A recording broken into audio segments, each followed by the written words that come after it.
বাংলাদেশে এই আন্দোলনে এবং রাজনৈতিক বিরোধীদেরকে যেভাবে দমন গুম করা হয়েছে, হত্যা করা হয়েছে, তার প্রত্যেকটির বিচার করা হবে। এবং আমরা এই দেশের রাষ্ট্র ব্যবস্থা যাতে আমাদের দেশের নাগরিকদের মর্যাদা, তাদের জন্য সুযোগের সমতা এবং তাদের ন্যায় বিচার পাওয়ার অধিকারকে প্রতিষ্ঠিত করে, সেই অনুযায়ী এই রাষ্ট্রকে আজকে সংস্কার করে একটা গণতান্ত্রিক রাজনৈতিক বন্দোবস্তের ভিত্তিতে পরিচালনা করার জন্য আমরা বাংলাদেশের মানুষের আকাঙ্ক্ষা, ছাত্র সমাজের আকাঙ্ক্ষা, সেই আকাঙ্ক্ষাকে ধারণ করে আগামী দিনে তা পরিচালনার জন্য আমরা অঙ্গীকার করছি। আমরা দেশবাসী, দেশের সমস্ত ছাত্র তরুণ, দেশের মানুষের কাছে আহ্বান জানাই, এই দেশটা আমাদের, এই দেশের সমস্ত প্রতিষ্ঠানগুলো আমাদের ট্যাক্সের পয়সায় করা।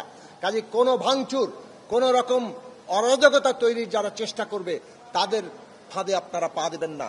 আপনারা প্রত্যেকটি স্থাপনা, প্রতিটি দেশের সম্পদ রক্ষা করুন।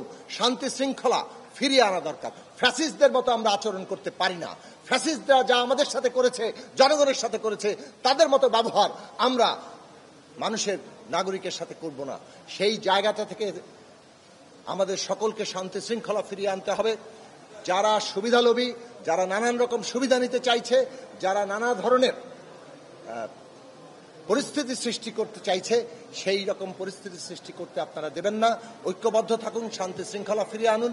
ভাঙচুর কিংবা যে কোনো ধরনের ধ্বংসযোগ্য এটা আমাদের বন্ধ করতে হবে।